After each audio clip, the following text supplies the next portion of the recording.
Se potessi viaggiare indietro nel tempo, fino alle origini del cosmo, cosa vedresti?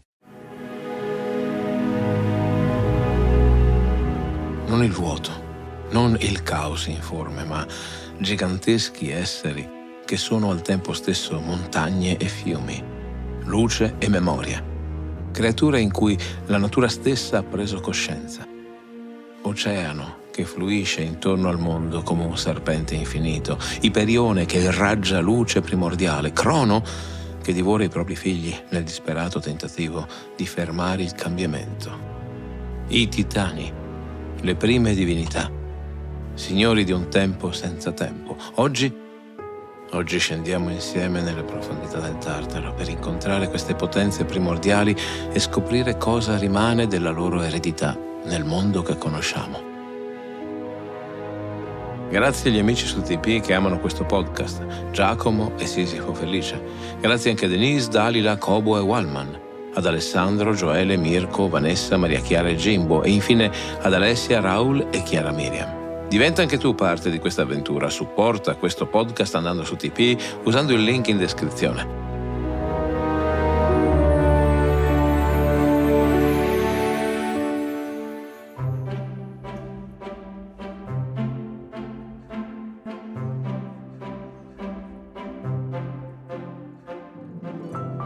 Questo che stai ascoltando è Mitologia, le meravigliose storie del mondo antico. Sono Alessandro Gelain, insegnante di filosofia, psicologia e scienze umane. Se vorrai stare in mia compagnia, ti offrirò le storie più interessanti della mitologia greca e romana. Il mito ha ancora molto da insegnarci e talvolta, come uno specchio, è capace di mostrare meglio a noi stessi quello che siamo. Puntata numero 226. Gli dei del Tartaro, i signori del tempo immobile.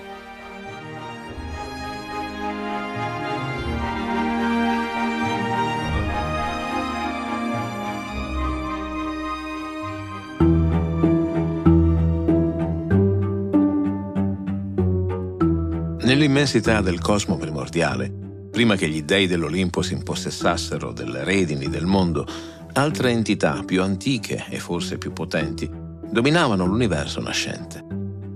Non erano forze caotiche come quelle emerse direttamente dal vuoto originario, né divinità antropomorfe dalle complesse psicologie come quelle che poi le avrebbero sostituite. Sono esseri di transizione, incarnazioni di potenze naturali ancora non completamente distinte dal mondo che rappresentano.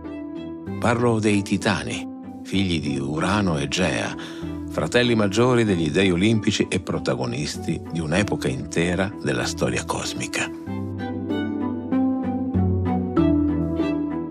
Le loro individualità sono spesso offuscate dalla narrazione olimpiocentrica che ha prevalso, relegandoli al ruolo collettivo di nemici sconfitti, rinchiusi nelle profondità del Tartaro.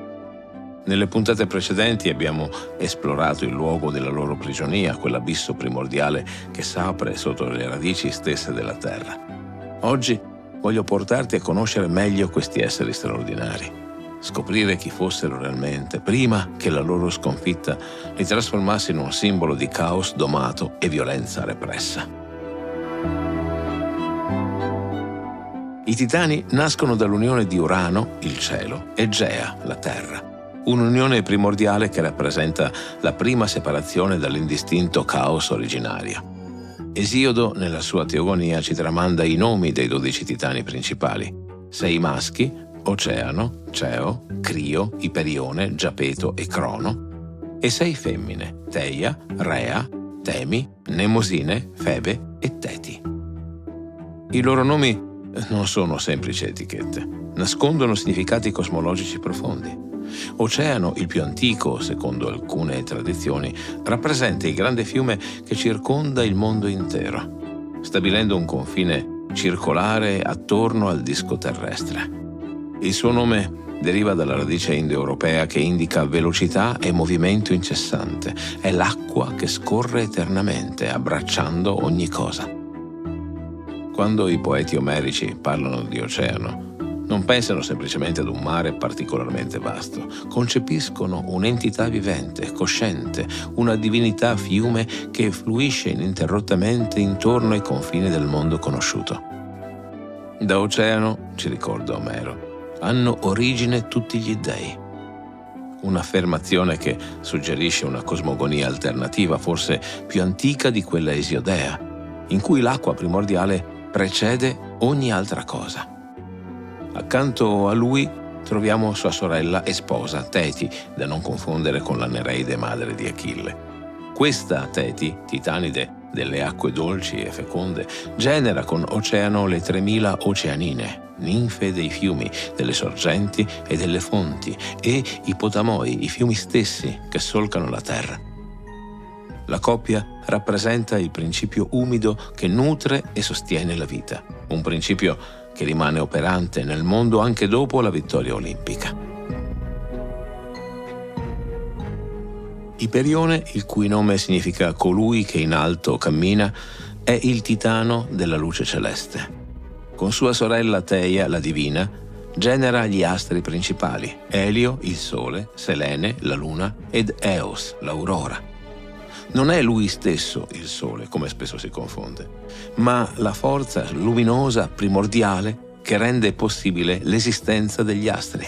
È la luce nella sua essenza più pura, prima ancora che assumesse forma definita nei corpi celesti. Ceo, più enigmatico, è associato all'intelligenza penetrante, alla capacità di scrutare e comprendere. Non a caso, dalla sua unione con Febe, nascono Leto, madre di Apollo e Artemide, e Asteria, madre di Ecate. Il suo nome deriva dalla radice che significa osservare con attenzione, percepire con acutezza. È la mente titanica, l'intelletto che precede la sapienza olimpica, un'intelligenza primordiale legata ai cicli delle stelle e alla divinazione. Crio, il cui nome richiama l'Ariete e le forze celesti, incarna l'energia dinamica. Padre dei titani Astreo, Pallante e Perse, rappresenta le forze atmosferiche in movimento. È forse il titano più elusivo, quello su cui le fonti antiche sono più reticenti, lasciandoci solo indizi frammentari sulla sua natura.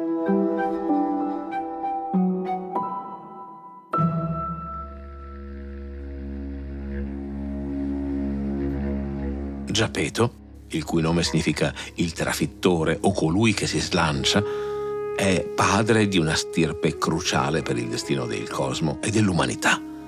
Atlante, costretto a sostenere la volta celeste, Prometeo, il donatore del fuoco, Epimeteo, lo sposo di Pandora, e Menezio, fulminato da Zeus per la sua arroganza.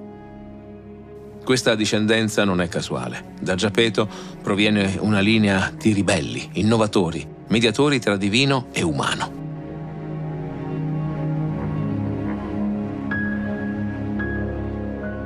Se i titani maschi incarnano principalmente le forze naturali ed elementi cosmici, le titanidi rappresentano principi più astratti, concetti che strutturano l'esperienza e la conoscenza.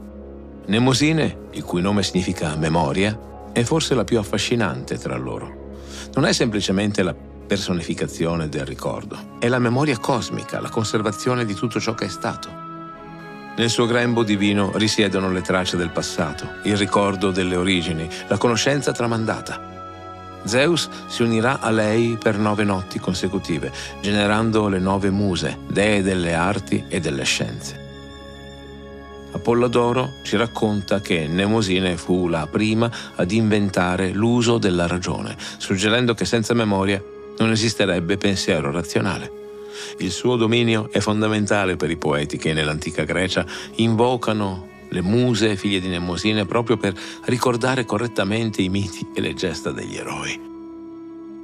Temi, il cui nome significa ciò che è stabilito, è la titanide dell'ordine naturale e della giustizia. Non quella codificata in leggi scritte, ma la legge cosmica, innata, l'ordine intrinseco delle cose. È significativo che Zeus, dopo la vittoria sui titani, prenda Temi come consigliere, poi come amante. L'ordine olimpico non può fare a meno della giustizia primordiale che lei incarna. Da questa unione nascono le ore, che regolano il tempo e le stagioni, e le Moire, le tre parche che filano, misurano e recidono il filo del destino. Anche in questo caso la discendenza rivela la natura della madre. Da Temi provengono le potenze che ordinano e misurano, che stabiliscono confini e limiti. Febe, la luminosa, è associata alla luna e alla divinazione. Il suo nome passerà come epiteto ad Apollo quando il giovane dio prenderà possesso dell'oracolo di Delfi, precedentemente appartenuto a questa titanide e a sua sorella Temi. È la luce intellettuale, la capacità profetica che illumina il futuro. Rea, infine, madre degli dei olimpici, occupa una posizione particolare tra i titani. Il suo nome è stato collegato a reo, scorrere, suggerendo un legame con la fertilità e il fluire della vita.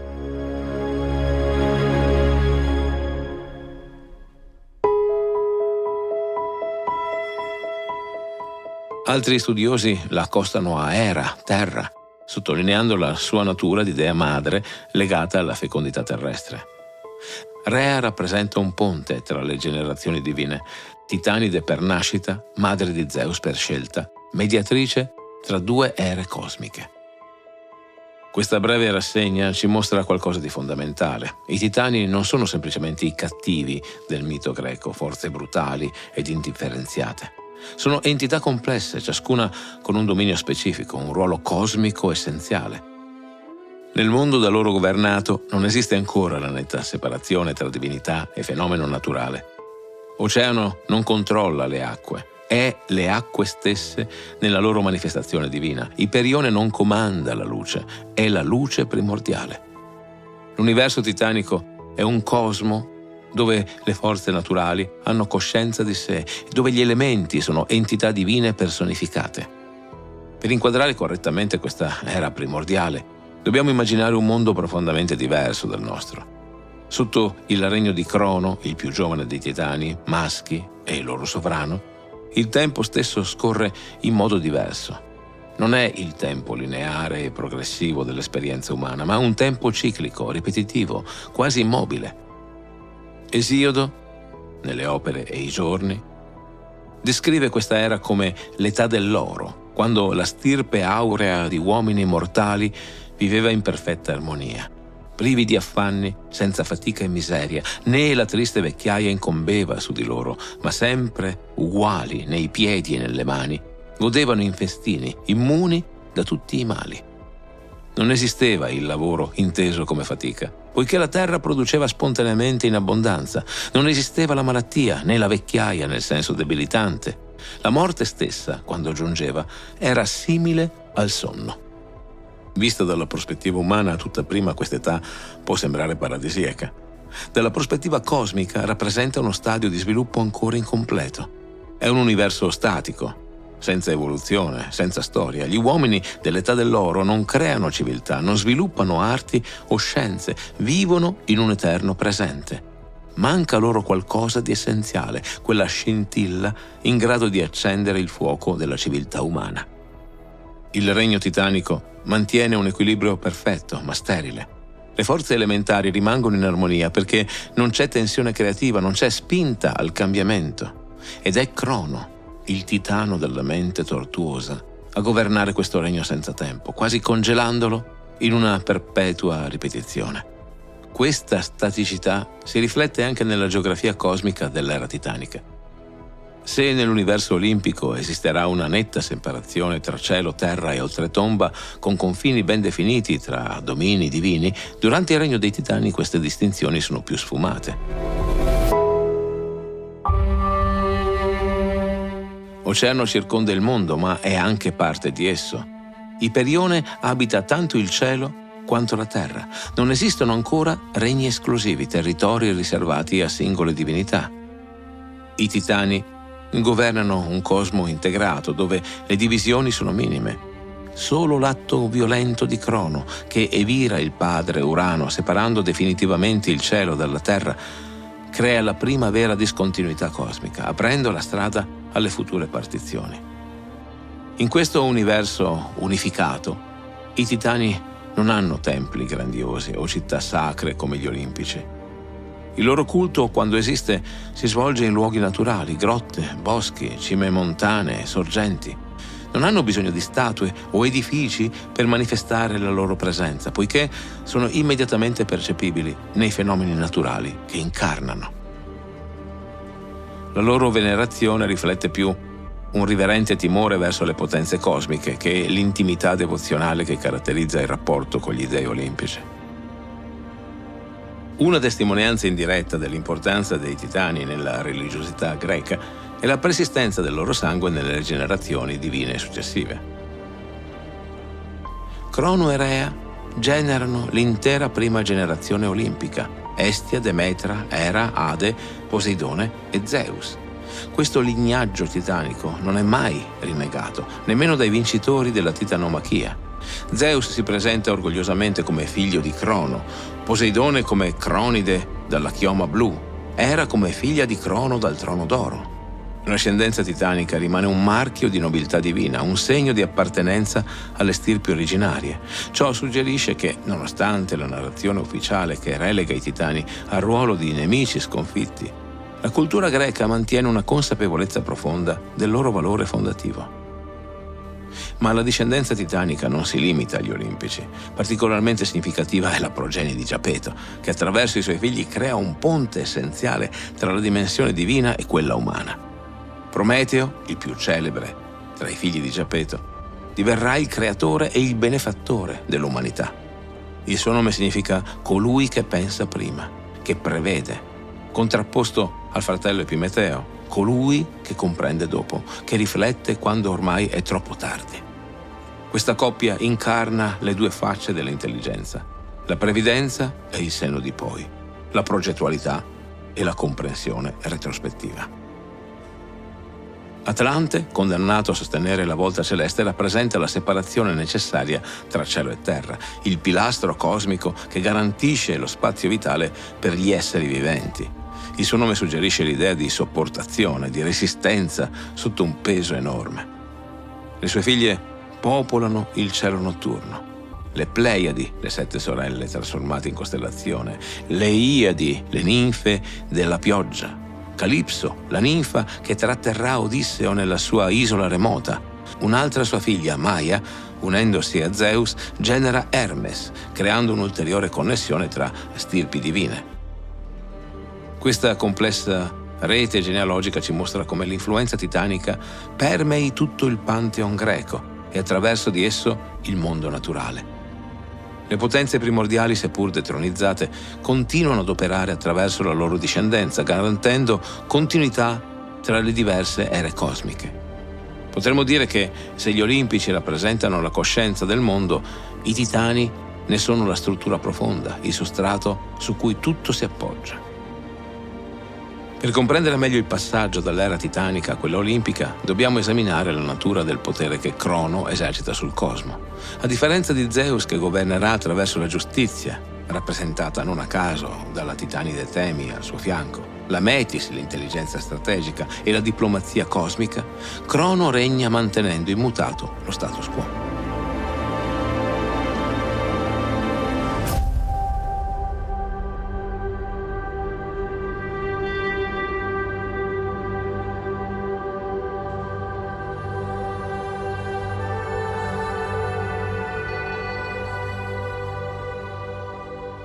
Il gesto che lo porta al potere, l'evirazione di Urano con la falce adamantina, è emblematico. Non si limita a spodestare il padre. Ne recide letteralmente il potere generativo. Interrompe il flusso delle nascite divine. Cerca di congelare l'evoluzione cosmica.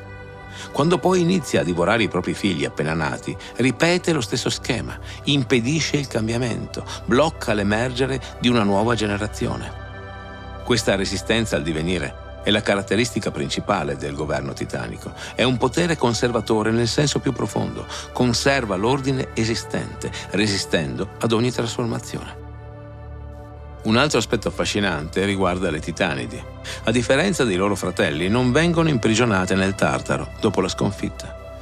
Una prima spiegazione di questa disparità di trattamento potrebbe essere semplicemente narrativa. Le fonti antiche non specificano il loro coinvolgimento diretto nella battaglia, suggerendo forse una neutralità che le avrebbe risparmiate. Una lettura più profonda vede in questa differenza un riflesso della visione greca dei principi maschili e femminili. Le titanidi, in quanto potenze generative e nutrienti, sono necessarie all'equilibrio cosmico anche nell'era olimpica.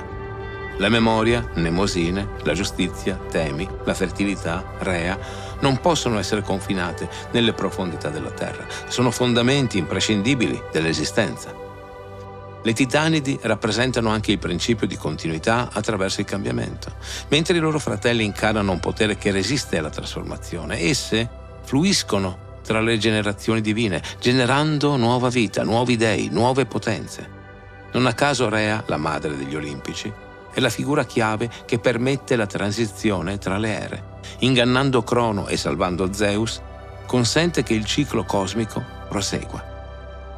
Il regno titanico è dunque un'era di potenze primordiali, di forze naturali personificate, di equilibrio statico. È l'infanzia del cosmo, uno stadio necessario ma non definitivo.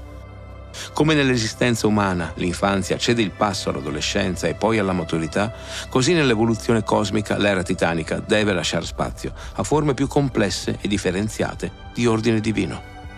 Questo, ti ricordo, non significa che i titani siano inferiori agli olimpici. Sono semplicemente diversi, rappresentano un diverso stadio dell'essere. La loro sconfitta non è una cancellazione, è una trasformazione, un'integrazione selettiva nel nuovo ordine. Le loro qualità essenziali, la memoria, la giustizia, la luce, le acque nutrienti, persistono, metabolizzate e rielaborate nella nuova configurazione cosmica. Quando Zeus libera i fratelli dal ventre di Crono e scatena la guerra contro i titani, non sta semplicemente combattendo per il potere. Sta creando la possibilità di un mondo più complesso, dove il pensiero, l'arte, la scienza, la civilizzazione possano svilupparsi. È significativo che Zeus, prima dello scontro finale, liberi dal Tartaro quei ciclopi che Crono aveva imprigionato. Simbolicamente libera le arti e le tecniche, l'ingegno creativo che la rigidità titanica aveva soppresso. Nel prossimo episodio esploreremo proprio questo conflitto cosmico, la grande titanomachia e le sue conseguenze per l'ordine del mondo. Ti aspetto!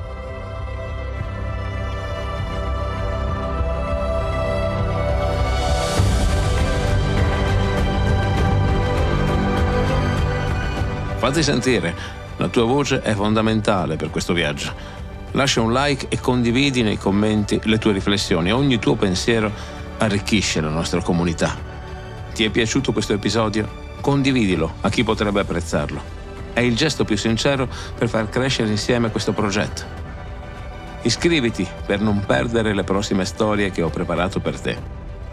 Vuoi essere parte ancora più attiva? Su Tipeee puoi sostenere concretamente Mitologia ed accedere anche a contenuti esclusivi. Trovi il link in descrizione. Ricorda, anche una semplice visita ha per me un valore immenso. Questo è Mitologia, le meravigliose storie del mondo antico. Io sono Alessandro Gelain e ti aspetto sulla tua piattaforma d'ascolto preferita.